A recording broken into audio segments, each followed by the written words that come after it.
She raised her hand and brought it down across a girl's face in the middle of a crowded market. The sound of that slap did not fade. It hung in the air above every vendor, every child, every old woman with her basket of grain, like a held breath that nobody dared release. Stone walls do not forget sound. Neither do people who have learned that staying quiet is safer than speaking. And from the far edge of the market, half hidden beneath a plain gray cloak pulled low against the dust, a pair of dark eyes went very still. His jaw locked. His hand curled into a fist at his side so slowly and so deliberately that he did not even feel it happen. Because that girl, the one standing perfectly motionless in the center of the square, with a red bloom spreading across her cheek and a thin line of blood at the corner of her lip, was his. Not his property, not his prize, not his in any of the ways that word had been used in that village for generations. His in the way that a man recognizes something that belongs to the truest part of himself before his mind has caught up with what his chest already knows. And nobody in that market had any idea. Her name was Amara. If you passed her on the road, you would not look twice. That was not an accident. That was a decision she had made so long ago and so quietly that she no longer remembered making it. She lived at the edge of the village of Kyle, a cluster of clay homes, dusty paths, and people who had long ago decided what they thought of each other and saw no reason to revisit those decisions. Her mother had died when she was 6. Her father, a weaver of unusual skill and unusual learning, had followed her 3 years later. He left Amara to be raised by an aunt who resented every meal she fed her and made sure Amara knew exactly what each one cost. By the time Amara was 19, she had learned 3 things with absolute certainty. 1. She was not beautiful. Not by the village's measure. Her skin was too dark, her nose too broad, her hair too wild for their liking. She had heard it enough times that she stopped arguing with it. She stopped arguing with a lot of things. Arguing required energy she had decided to spend elsewhere. 2. She was invisible. And invisibility, she had discovered, was not a curse, it was a tool. Invisible people can move through a room without being watched. They can listen without being guarded against. They can learn things that visible people never get to hear. Amara had spent years learning things. 3. And this one she kept so deep that even she sometimes forgot it was there. She had been promised. Not in the way village girls were promised, traded across a fence line between 2 families settling a debt. Promised in the old way, the binding way, the way that predated courts and councils and the comfortable legal machinery that powerful people used to make inconvenient things disappear. Her father had told her the night before he died, his voice barely a thread pulled tight across the dark. Amara, there is a contract, sealed in blood, in the old way. When the time comes, they will find you. He pressed something small and cold into her 9-year-old palm, a carved seal on a cord. Do not be afraid. She had not understood then. She understood more now. She wore the seal against her skin every day, beneath her dress, against the place where her heartbeat was loudest. The village did not know about the seal. The village did not know about the contract. The village only knew what it could see. And what it could see was an unremarkable girl with rough hands and patched clothes who sold river herbs at the market every Thursday and kept her eyes down when the wealthy families passed, especially when Lady Sepha passed. Now, pause right here for a second, because you need to understand what Lady Sepha was before you understand what she did. Sepha was the daughter of the regional governor. She wore silk in 3 colors on a Tuesday. Her hair was always dressed. She had a laugh that filled rooms and a cruelty she had learned very early to dress up as humor so that nobody could call it what it was without looking like they couldn't take a joke. She had also decided, for reasons that had more to do with her own fear than she would ever admit, that Amara was her favorite target. It had started small, a comment here, a sneer there, knocking over Amara's herb bundles at the market and watching her collect them from the dirt. The village found it funny, or pretended to. Nobody wanted to be the one who defended nobody against the governor's daughter. And Amara, true to everything she had learned, said nothing, kept her eyes down, rebuilt her small pile of herbs, went home. But something about a person who never breaks starts to feel like a challenge to the people who want to see them break. And on this Thursday, Sepha decided to find the thing that would finally do it. It had actually been a good morning. Amara had sold more than usual. A traveling merchant had bought every bundle of her dried fever root, called it the finest he'd seen outside the capital, and paid her 3 times the market rate without being asked. She smiled, genuinely, which was rare enough that 2 vendors nearby had turned to look. She was packing her empty basket, already thinking about the river, when the shadow fell over her. Sepha arrived the way she always arrived, like weather. You felt the pressure drop before she appeared. She had 3 friends with her today, and they were always worse when there was an audience. "Oh," Sepha said, eyeing the empty stall with theatrical surprise. "Did someone actually buy your weeds today? How adorable. Even charity starts somewhere, I suppose." Laughter from the friends. Amara picked up her basket, said nothing. But then Sepha leaned in close and said something she had never said before. She said Amara's dead mother's name, and she laughed about it. Stay with me right here, because this is the moment, this is the exact second that changes everything in this story. Something opened in Amara's chest. Not rage, not grief, something older and quieter than either one. Something that had been compressed under years of kept eyes and bitten lips and carefully chosen silence.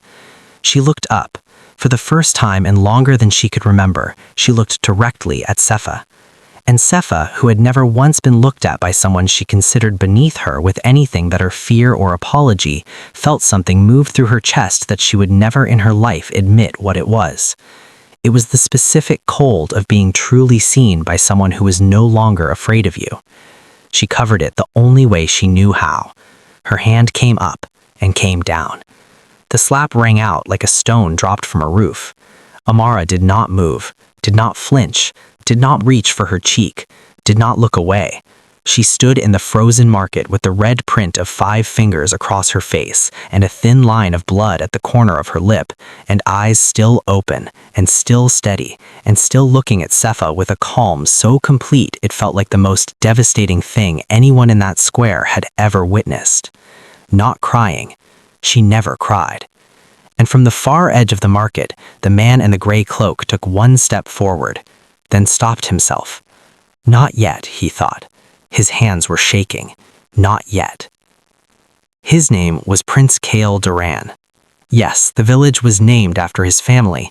His great-grandfather had built it as a way station on the Eastern Road. His grandfather had built the road itself. His father ruled a kingdom 3 provinces wide that was currently being torn in half by a succession crisis that had been building for 20 years and could no longer be politely ignored. King Duran had 3 sons and 1 throne. He had refused, for reasons that were politically intricate and humanly cowardly, to name an heir. The oldest son, Davin, believed the throne was already his by virtue of being the oldest son, an argument that was not wrong and also not sufficient. The youngest, a boy of 15, was too young and knew it, and Cale, the second son, the quiet one, the one the court had spent years looking past the way courts always look past the ones that do not demand to be seen, Cale had spent his life being underestimated by people who would eventually need him. 3 months ago, his father's chief archivist had found something in the oldest vault in the palace, a document folded inside a leather case that had not been opened in 40 years. A marriage contract, drafted between King Duran in his 23rd year and a man named Eben of Kyle, a weaver of unusual skill and unusual learning, who once on a forgotten road in a rainstorm pulled a young prince off a horse that was about to go over a cliff edge and asked nothing in return. The king had offered a reward. Eben refused money. What he asked for instead was a promise, sealed in the old way, signed in blood, that the firstborn daughter of his line, when she came of age, would be given in honorable marriage to the king's second son. Not the crown, not power, just the assurance that her daughter would be protected by someone with enough standing to make the protection mean something. The king, 23 years old and shaken and grateful on a muddy road in the rain, had agreed. And then 40 years had passed, and everyone had forgotten, and the vault stayed locked, until a thorough young archivist with a lantern and too much time had opened it on a Tuesday afternoon and changed the course of a succession. Kale was furious. He stormed into his chamber and demanded the contract be dissolved. His father looked at him with those old, tired eyes and said, "Read the seal again, Kale. It is not mine to dissolve. It was made between two men who had nothing left to offer but their word. Break it, and you break the word of this throne. And this throne," his father said quietly, "has very few unbroken things left." Kale had read the seal. He had left the next morning. He told himself he was going to assess the situation, find the girl, evaluate whether the contract could be quietly and generously retired and returned to the vault where it belonged. He had not expected anything else. He was not looking for anything else. He had arrived in Kyle Village 9 days ago. And here is where I need to ask you something. Have you ever watched someone from a distance and understood, before a single word was spoken, that they were not what the world had decided they were? Because that is what happened to Kale in 9 days.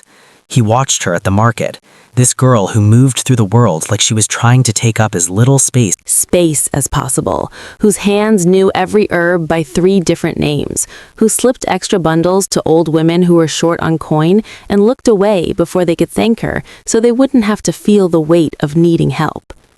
He followed her to the river once, stayed far enough back to be invisible, which struck him later as a particular irony. She sat on a flat rock, took off her shoes, let her feet trail in the cold water, and talked to the current. Not praying, just talking.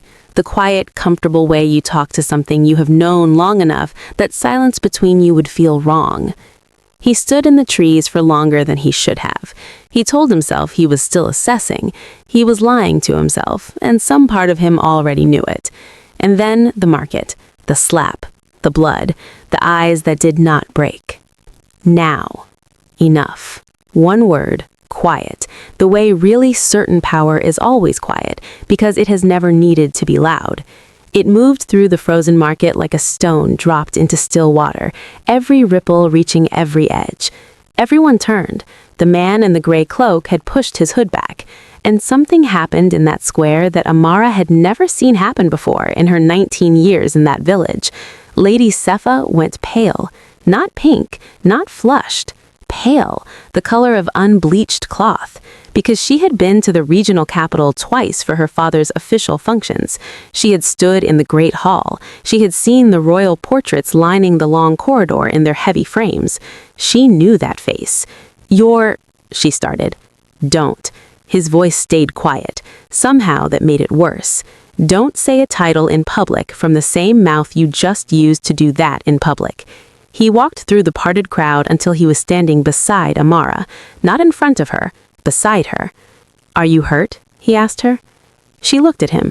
Her brow came together slightly, the way it did, he had noticed, when she was recalculating something she thought she already understood. "I don't know you," she said. "No," he agreed, "but I know you, and we have things to discuss, if you're willing." He reached into his cloak and held out something small and carved on a cord. A seal. Identical to the one she wore against her skin. The air left her lungs in one slow, careful exhale. Her hand went to her chest without her deciding to move it. "My father gave me that," she whispered. "And mine gave me this," he said. "They made a promise a long time ago, Amara. I spent weeks deciding whether to honor it." He paused. "I'm done deciding." Of course, it was not that simple. Nothing true ever is. Words travel in small places the way fire travels in dry grass. They don't ask permission, and they don't stop at fences. By nightfall, the village knew. By morning, a rider had left for the capital, and within 3 days, Prince Devon arrived. Devon was everything the court valued that Kale was not. Louder, more polished, politically hungry in the specific way of someone who has always believed the throne was already his and simply has not finished the paperwork to confirm it. He arrived with 12 soldiers, a royal council document, and the particular smile of a man who has decided the fastest way through a problem is to make the problem feel small. He looked at Amara across the governor's sitting room where this deeply uncomfortable meeting had been arranged, and he smiled with every tooth he had.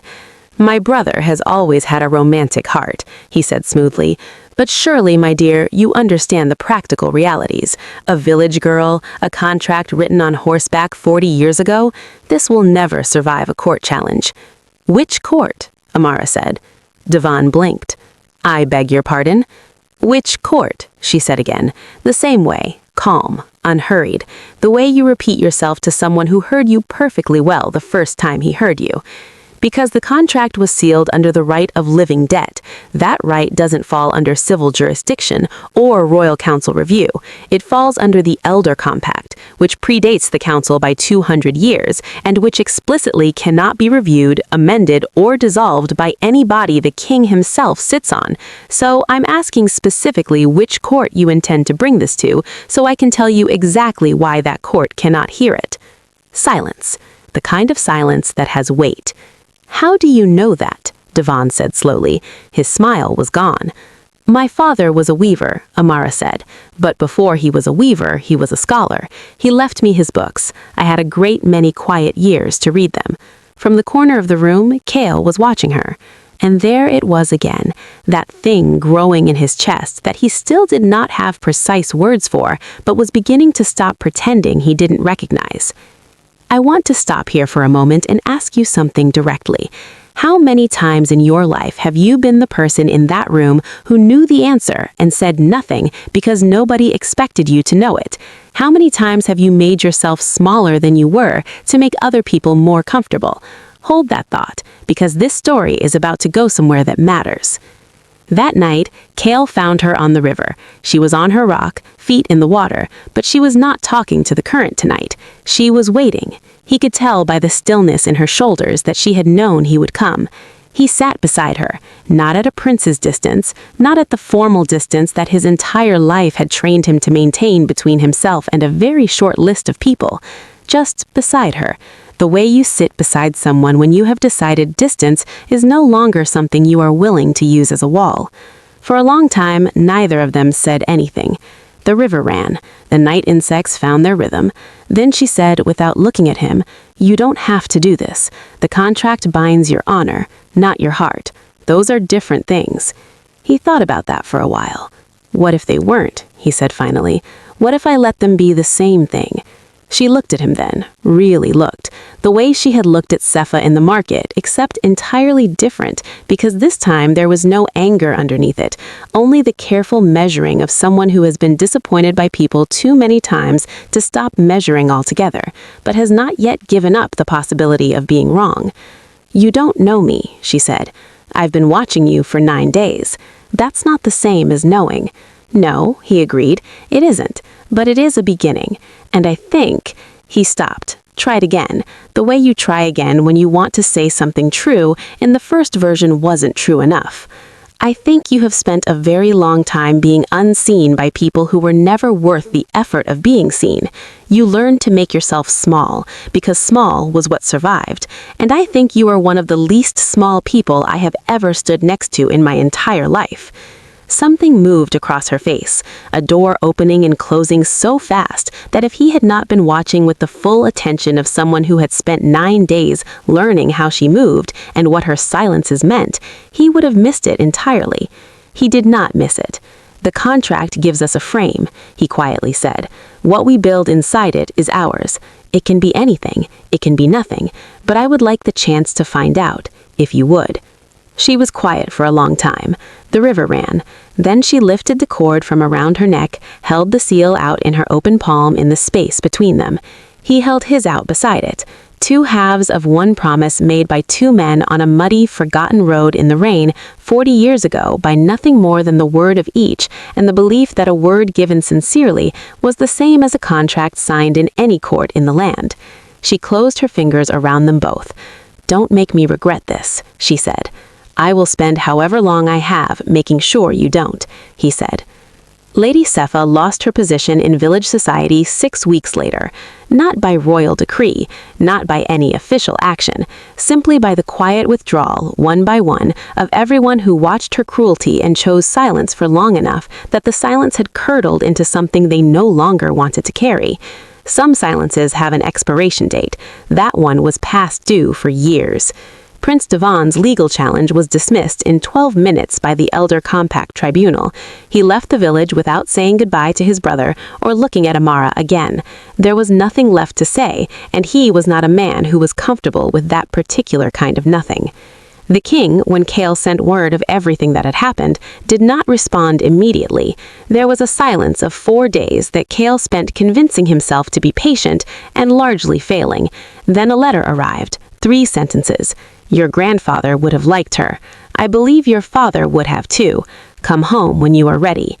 Kale read it 3 times. Then he smiled, not the careful, measured smile of a second son in a court full of people who were watching to see what he would do next, a real one, the kind that surprises your own face. As for Amara, she never made herself small again, not because of a title, not because of a palace or a seal or a prince standing beside her in a frozen marketplace. Those things changed what the world saw when it looked at her. They did not change what she knew about herself. That had always been there. Her father had put it there when she was too young to understand what he was doing. The promise was never about a transaction. It had never been about a debt repaid or alliance secured, or the comfortable arithmetic of powerful families arranging the futures of people who had no say in being arranged. It was about a man on a muddy road in the rain who looked at a young stranger and saw someone worth saving, and who went home that night to his small clay house and his wife and his not yet born daughter and thought, I want someone to do that for her. I want someone to look at her someday like I looked at that boy on the road, like she matters, like she is worth the trouble of stopping. She wore both seals from that night forward, one for where she came from, one for where she was going. If you made it to this moment in this story, I want you to hear me say something directly to you. Being overlooked is not the same as being unworthy. The village that decided what it thought of Amara at 19 was not right. It was just loud, and loud things have a way of sounding like truth for a very long time before someone quiet and patient and absolutely certain finally proves them wrong. If this story found something in you today,